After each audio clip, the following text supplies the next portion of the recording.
everyone. Diana and Mary here with Diana Renee Homes, powered by Keller Williams Real Estate. We have a very, very special guest today for our Lunch and Learn, Jeff Wyscarver. He is here to talk to us about this amazing new technology called Circle. It is a ring that you wear that helps you with your sleep, your health, and all kinds of other things. And Jeff's here to talk to us about how to improve our life with this amazing new technology. Welcome, Jeff. Thanks for inviting me. It's great. Oh, you're very welcome. So obviously it's Lunch and Learn. So we are going to really quickly talk about what we're having for lunch. What are you having for lunch, Jeff? Well, I'm having a Ding Tea. It's a great new restaurant here in Corona on 6th Street. And they have boba style tea and oolong tea and all kinds of traditional Japanese teas. And I just love the tea that they have. So that's what I'm having for lunch. Awesome. Check that out, guys. I know I'm going to head down there because I love tea too. How about you, Mary? What are you having for lunch?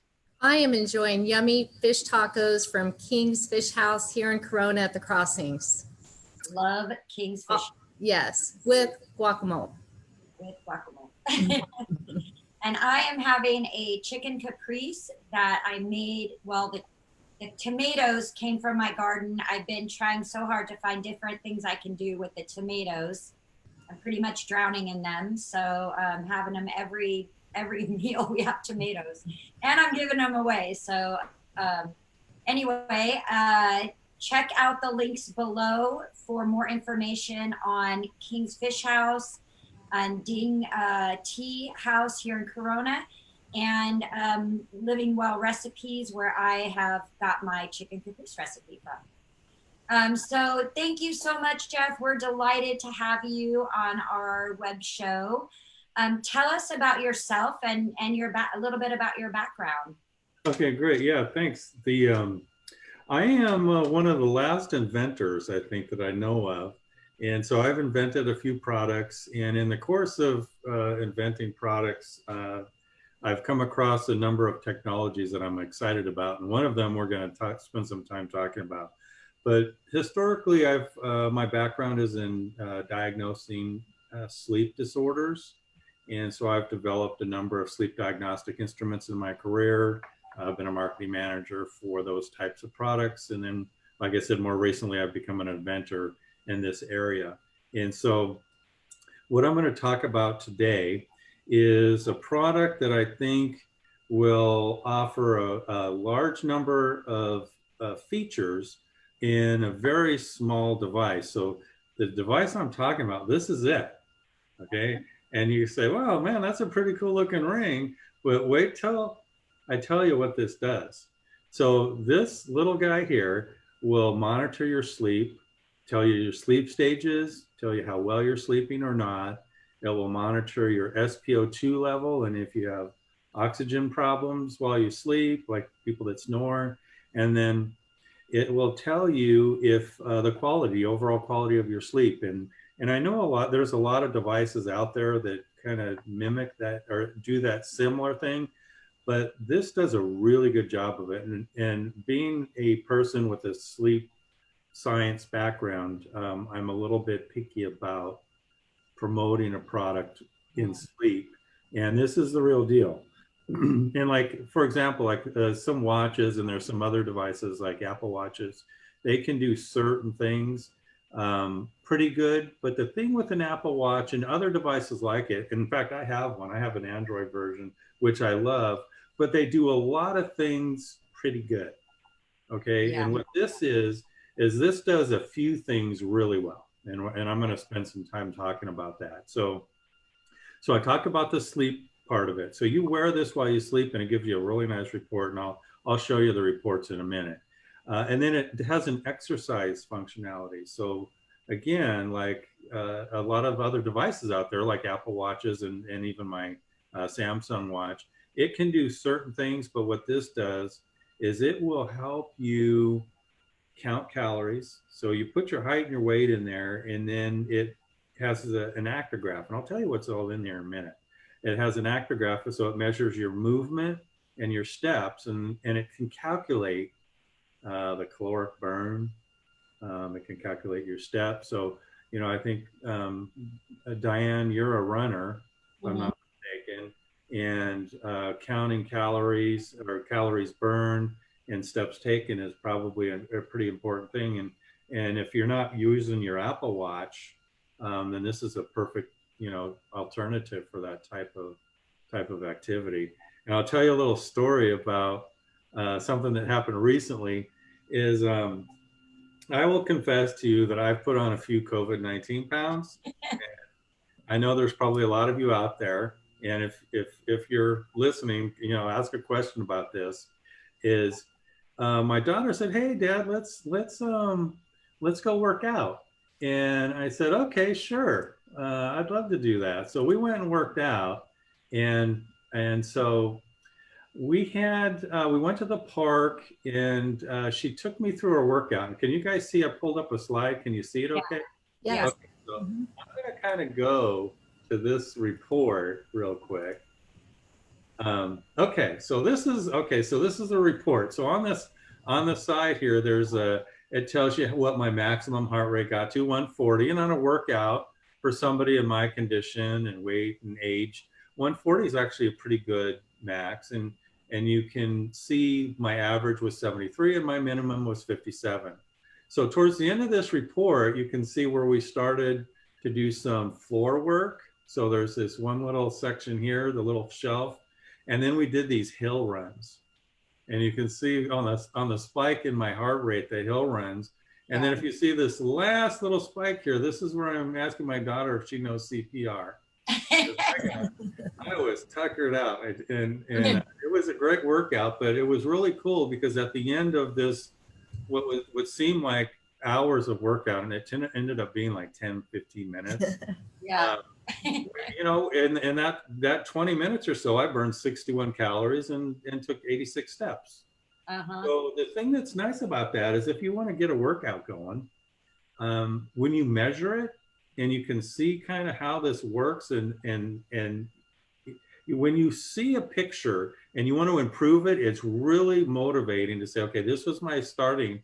I'm going to see if I can do, 70 calories, and see if I can keep my heart rate at a higher level longer. And it really has a motivating factor. So if you're out there and you say, geez, I'm thinking about taking on an exercise routine, motivation is a key component, especially when you're starting. And if you have something that documents your progress and it's objective, and you can say, listen, I want to do better and better, it really does help with your workout. Another thing I wanted to talk about is the sleep part of it, so I don't want to take a deep dive into it, and I won't do that. Sorry, I was going the other way on my slide. So here's a couple of sleep reports. So I'm not going to get into, this might be a little intimidating, but don't be intimidated. I just want to point something out. So the picture on the left where you see that red rectangle, there's no spikes from that blue channel. That blue channel is my blood oxygen level, okay? So if my blood oxygen level stays above 90% while I sleep, that's a pretty good thing. If you look at the picture on the right, there's a bunch of time where the blood oxygen level falls below 90%, okay? And there's a bunch of numbers you get, but at the end of the day, if you see these red spikes, okay, you need to call your physician. Print this out, call your physician and make an appointment, and they'll know what to do. I mean, this is a very treatable thing, and I'm going to tell you why this is so important, and this is critical in almost every health aspect of your life. So I want to talk about sleep debt a little bit. So sleep debt. A quick question before you go on. Yeah, sure. What is SpO2? Oh, sure. SpO2, the O2 stands for oxygen, and the P is for pulse. So that's the saturation pulse oxygen level, okay? And so actually, I'll show you something that's really cool on this circle. See those little brass dots there? In between, there's what we call an oximeter that measures the blood oxygen level, okay? All right. That's So something that's not available on the Apple Watch. it is not. It is. It really did. This technology is specific to pulse, and it's really hard to get your pulse from the top of your wrist. In fact, it's virtually impossible. So it really isn't a channel available. And moreover, even if it could, this is a medical grade wearable. So this is the type of data that if a physician sent you home with a similar device, this is exactly the same type of report that your physician would get. So this is a case where we've taken high technology from the medical field and brought it into the commercial. And this is one of the first devices that takes that high technology there. And so what's happening here with sleep is when you don't sleep well, like the person on the right with all that red, they're not sleeping well. Without getting into the details of why, just know that they're not. And when you don't sleep well, a number of things happen. And one of the things that happens is you start to become tired. So all of us, if we miss a night's sleep, the next day we're grumpy, we're irritable. And there's a number of things we notice about missing one night's sleep. Well, this is exactly what happens over time. And as you don't sleep well over time, you accrue what we call a sleep debt. And the body has to respond to this. And when you accrue a sleep debt over time, your body's saying, okay, something's wrong, and I'm going to do a certain number of things to compensate for that. One of the things the body does is it becomes inflamed. Okay. And inflammation is a major issue in this country. It's a primary medical comorbidity, and it's a major issue. And one of the primary main causes of it is poor sleep, like you see in this person here. Another response to the body, and this one's really important, and I'll show you. I'm going to go back a slide. So if you look at this slide here, Inflamed, Jeff, yeah, talking about muscle inflammation, joint inflammation, or all of those things? we're looking at all your body in general becomes susceptible to inflammation, and moreover, there's a measurable decrease in your autonomic or your autoimmune system response, and so you become more susceptible to illnesses. So you become your body becomes inflamed, and it's a low grade thing, but you become very susceptible to all sorts of things that you would have ordinarily been able to get over. And you become more susceptible to illnesses, colds, flus, and so forth, because your autoimmune system becomes depressed as a result of your sleep debt. And what causes all this is when you're not sleeping well, your ability to restore is compromised. And when you can't restore yourself, essentially your body's resting. I mean, that's pretty common sense. Then what happens is your body's tired, and guess what it does? And a lot of people don't know this. It lowers your basal metabolism. Okay, so what does that mean? So who cares about basal metabolism? So the reason we all care about it is unless you're like an athlete like Diane, you burn about 95% of your calories just living, just going day to day, doing your thing. And if that rate drops, okay, so your body's saying, I've got a sleep debt. In order to manage this, I'm going to lower my metabolic rate. Okay. Now, if 90% of your burn is in your basic rate and it lowers, guess what your chances of weight management are? Okay. You're fighting and so much of the frustration of weight management comes from people who have a sleep debt, and then they say, well, maybe it's I have a metabolic issue, or whatever it might be, and they have a sleep debt, and their body's compensating by lowering your basic rate. So if you're out there and you're listening to this and you said, well, geez, I count my calories and it seems like I should lose weight, take a look at your sleep, because it's a really good chance that your sleep is one of the primary causes of your not being as successful as you might imagine yourself to be. Because if you burn in all those calories on your just existing, and that rate goes down. Think about all that extra work you have to do to compensate for all those calories you're not burning. Okay. That's a great tip. I have a quick question. How did you become a sleep expert? You know a lot about it. Okay, well, okay, so I was at Cal State Fullerton studying neuroanatomy, and my teacher said, "Is there anybody really desperate for a job, low paying and horrible hours? If that's you, see me after the class." And I did. I was all those things, and I volunteered, and I've been in sleep ever since. That was in 1990 or Wow. 89, I think. And so I studied sleep. I took some exams, and I've been involved, written papers, published, and all that over the years. So it's been a passion of mine for a great many number of years, well, since 1990. So. How much do you sleep every night, Jeff? Oh my gosh. Okay. Well, okay. So you know how mechanics drive the worst cars? Yeah. So if you look at these two reports, these two are me, okay? And if you look at the starting time on the left, it's at 10:30, and I wake up at 4 in the morning, okay? Wow. So I'm not sleeping well. Look at the 2 nights later, I go to bed at 1:45 in the morning and wake up at 7 a.m. That's horrible sleep.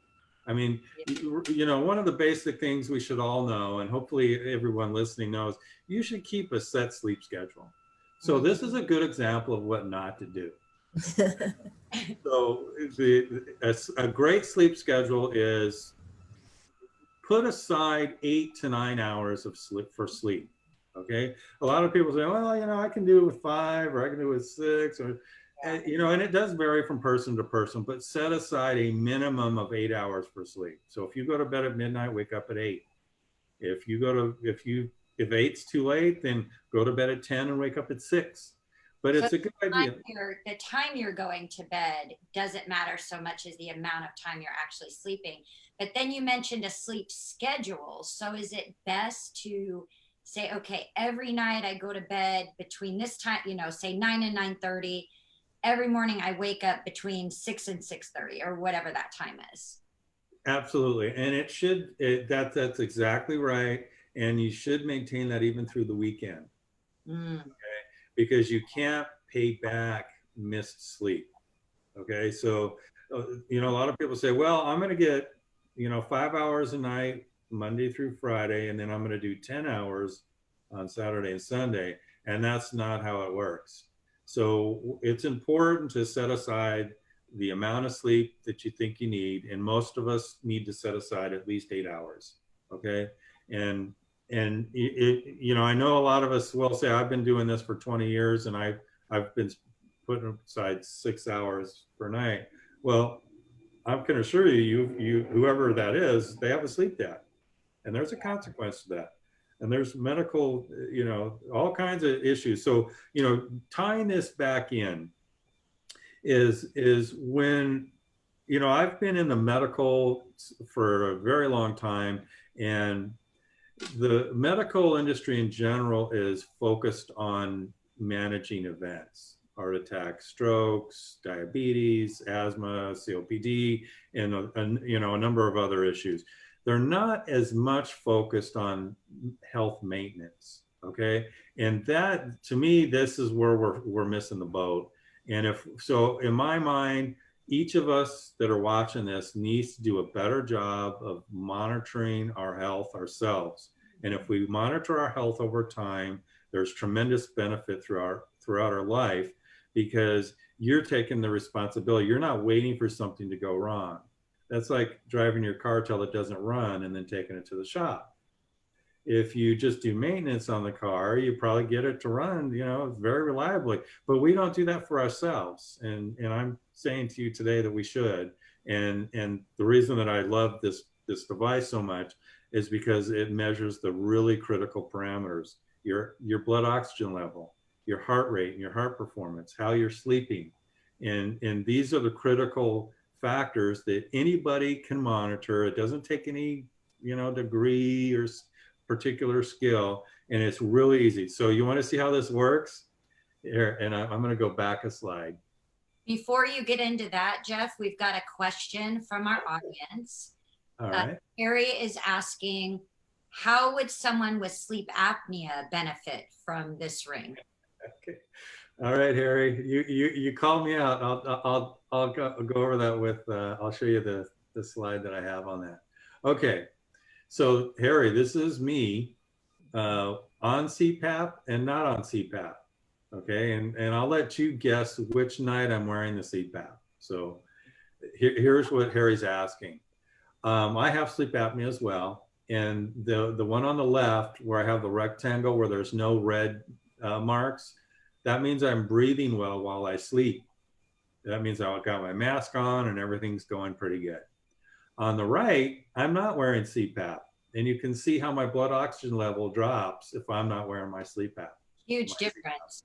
Yeah, and you can look at that. You don't have to be a physician to see what's going on there.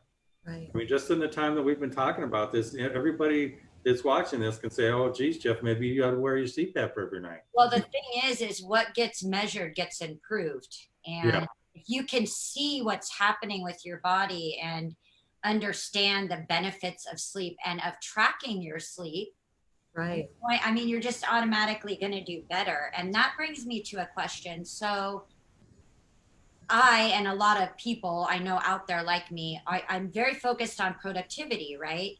And I actually do need a lot of sleep, and I rarely get less than 8 hours of sleep a night, but that's not how it always was. I think in like a lot of people, especially people with young children, they're working, they're trying to, keep up with their lives.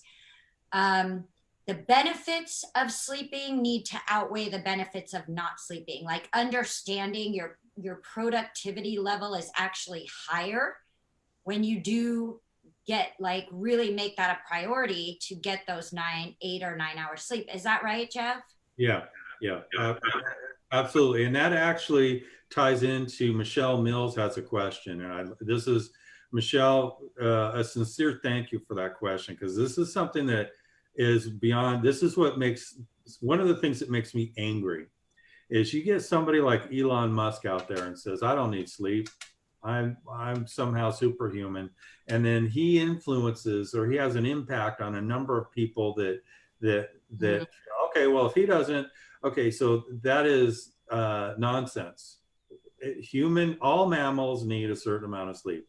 Right. And humans actually need quite a bit compared to other mammals. And so the saying that you don't need much sleep, or I get 3 hours a night, and then somebody says, wow, that's great, that means I could get another 2 hours of productivity and tied to what you're talking about, Diane. That's not how it works. Okay, so what happens is you end up accruing this sleep debt, and if you're like me and you have a sleep disorder, that compounds the issue. And it's akin to saying, you know what, I've been smoking cigarettes for 20 years, so go ahead and smoke.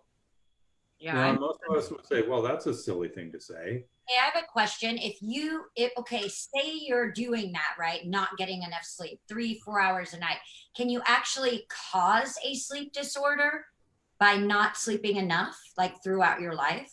Yeah, and one of you're looking on that sample screen there. You're looking at a caused sleep disorder. So we've all heard of insomnia, Right. okay? And the type of insomnia that I have, the scientific name is I have a circadian issue, which means my sleep times are off. So as humans, we're used to being awake when the sun's out and sleep when the sun's down. And we have cues that kind of have that impact on us.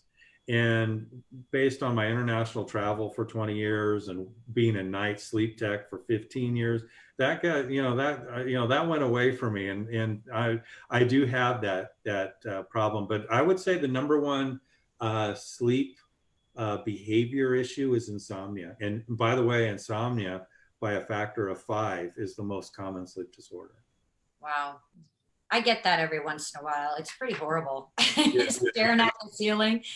If I fall asleep now, I can get 3 hours. If I fall asleep right now, I can get 2 hours. Well, and I've heard people say, well, no one ever died from lack of sleep. And I will argue that all day long, because there's all, in fact, there in New Jersey, there's rules about driving drowsy that are very similar to driving drunk. Yeah. And so being drowsy all the time, you think about, I'll tell you a quick story about a horrible sleep study that I had to do. A truck driver fell asleep and plowed into the back of a car and killed 3 people. And part of his defense was that he had a sleep disorder. And so we had to do a sleep study on him, and he didn't know he had a sleep disorder before the accident. And so we did a sleep study on him, and that was part of his defense, is that he had a sleep disorder that caused him to fall asleep. And so he's not entirely responsible for the death of those 3 people. Wow. And it's a horrible, just a horrible sleep disorder. Did he actually have one? He did. Yeah, he sure did. And here's a funny story. The worst apneic that one of the worst. We did a sleep study on him, and there's ways we measure sleep apnea, and there's numbers we assign to it. And a severe case is this number's 40, and we did a sleep study on him, and his number was 106. Wow. So he was almost triple what severe is. And what he did for a living is he was a truck driver driving nuclear waste from Ames Research Facility to Sacramento. And he just went back and forth. And I said, well, maybe you ought to find another line of work, or let's get Well, Jeff, thank you so much for being on the show. You are so knowledgeable about sleep. I learned so much. Before we go on, guys, thank you everyone that joined us today.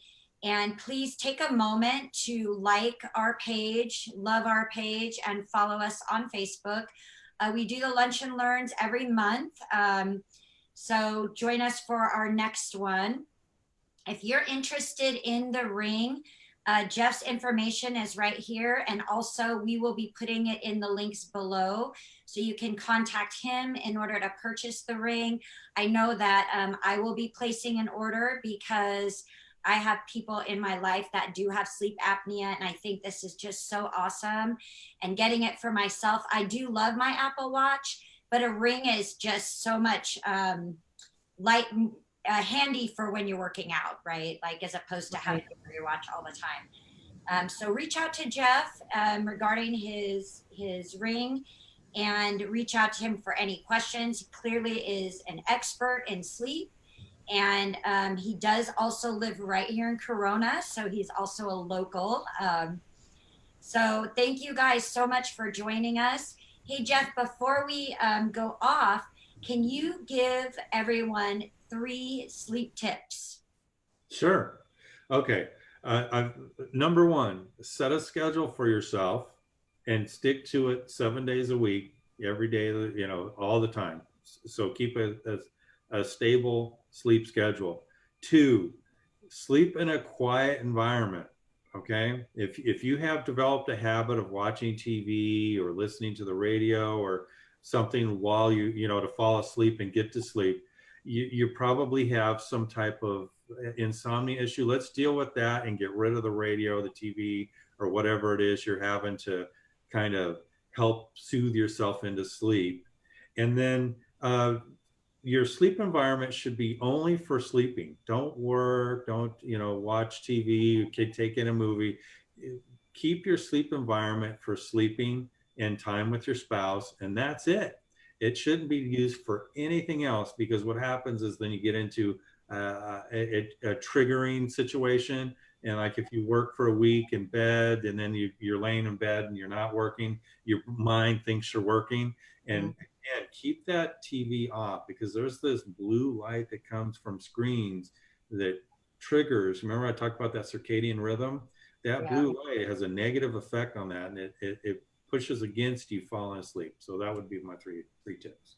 Awesome. I know with that blue light, if I can't sleep and I pick my phone up, it's game over. Like, I'm not getting back to sleep the rest of the night. So Mary, you were about to say something. I'd like to jump in there.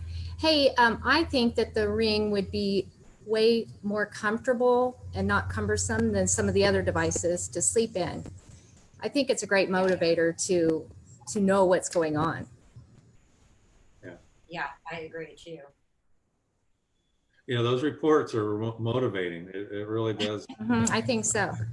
If I could burn just 160, then 180 calories and 200, it's very helpful, especially if you're just getting started. Well, thank you so much again, Jeff. Hey, everyone, join us next month. Again, if you're interested in the ring or you have any questions about sleep, Jeff is a sleep specialist. He's happy to help. Reach out to him. And thank you guys so much for joining us today, and have a wonderful rest of your day. Bye. Bye, everyone. Thanks for the invite. I appreciate it. Thanks, Jeff.